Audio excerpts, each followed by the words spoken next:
Hello guys, and welcome to this lecture. This is supposed to be the wrap-up lecture for the whole of the entire course. And it's a very good thing that you stayed from the beginning right to the very end. So let's go straight to our discussion on this particular lecture. So in this particular lecture, we'll be talking about the internal exceptions that could be found in section 93.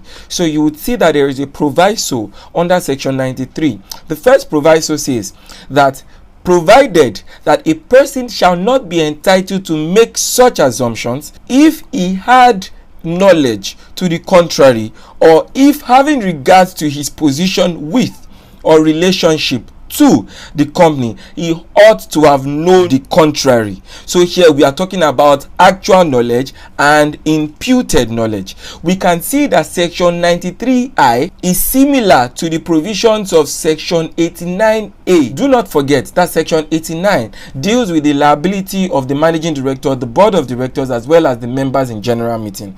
So we are seeing here that section 93(1) is similar to section 89A, as they both deal with actual knowledge and imputed knowledge of persons dealing with the company. So in section 89A, a company will not be civilly liable if third party knew of the actual knowledge of members in general meeting, board of directors, or managing directors, or ought to have known of such absence of power, of presence of irregularity due to his position with or relationship to the company. Section 93I seems wider as it encompasses actual or imputed knowledge relating not only to the three organs, that is the members in general meeting, the board of directors or managing directors, but also to the act of secretaries, officers and other agents, as well as companies memorandum and articles and seal of companies.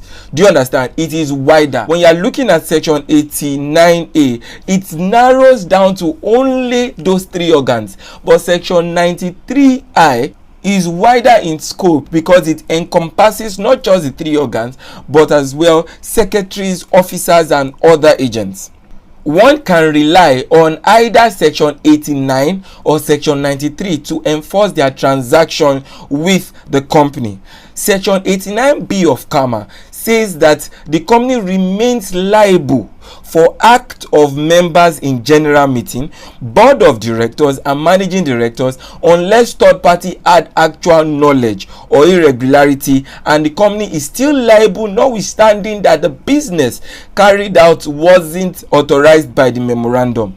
However, section 93 on the other hand entitles third party to make assumption as to the regularity of internal management.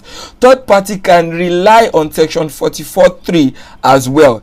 It is therefore better or safe for a third party dealing with the company to rely on section 44(3) and section 89B if the person knows that he has special relationship with the company.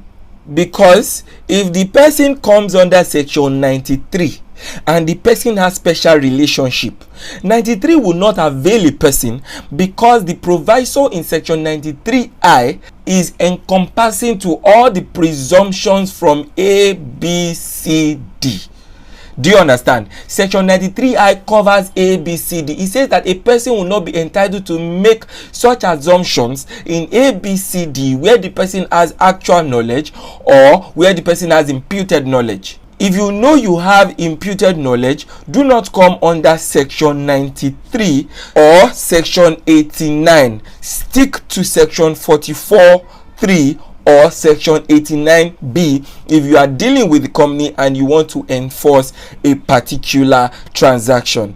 Another proviso that we need to look at is the second proviso in section 93 that says that a person shall not be entitled to assume that any one or more of the directors of the company have been appointed to act as a committee of the board of directors, or that an officer or agent of the company has the company's authority merely because the company article provided that authority to act in the manner that may be delegated to a committee, an officer or an agent. What that particular second proviso is telling us is that you cannot rely entirely on the articles. Do you understand? There has to be an ostensible act made by the company or made by the officer before any of these presumption in section 93 can be binding. So what that basically means is that even if the company articles authorizes it, you cannot base your case solely on the fact that there has been an authorization by the company's article. For you to come under section 93, then you can base your assumption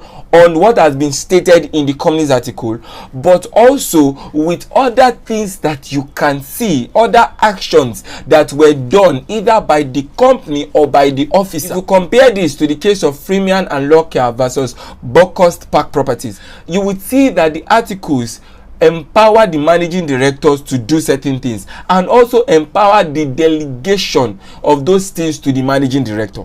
Do you understand? You can delegate certain powers to the managing director, and is in fact the office of the managing director. Now, it was based on that, but not just that. The third party also looked at the fact that K acted for the company in certain ways that the managing director ought to act. It was based on that particular ostensible act that the third party saw, and the third party relied upon, that the court held that we are presuming that K was duly appointed. So if you are relating that particular case to the Cama, the Cama is telling you that where you want to bring a case on section 93, where you want to argue using section 93, you cannot argue an assumption based on the company's articles and the company's memorandum on the face of it without any other ostensible act done by the company or done by any of its officers or agents. Do you understand? You can't do that. If you are coming from section 93, you can bring the provisions of the articles or the memorandum that enables the company to do that. However, you also have to bring other things, other acts that have been done to show that not only did the company article have these certain provisions, there are other acts that can also commensurate with that particular provision of the articles and memo to tilt the presumption that regularity has been done in my favor. Do you understand? That is me being the third party. So that wraps up my lecture for the indoor management rule, and ultimately it also wraps up my lecture in its entirety for this course. I would advise that you carry on the test. There are 2 tests, and as well as the assignment. All of them will be graded over 100. However, you would need 80 to pass this particular course. I have set out the guidelines in the test and the assignment. Thank you for watching through all the videos. I'll be sure to release other videos on company law, likely on the board of directors, the types of directors, talking about the de facto director, the de jure director, as well as the shadow director, talking about the appointment and removal of director in my next course to be released. Make sure you stick around. It is going to be very interesting. Best wishes.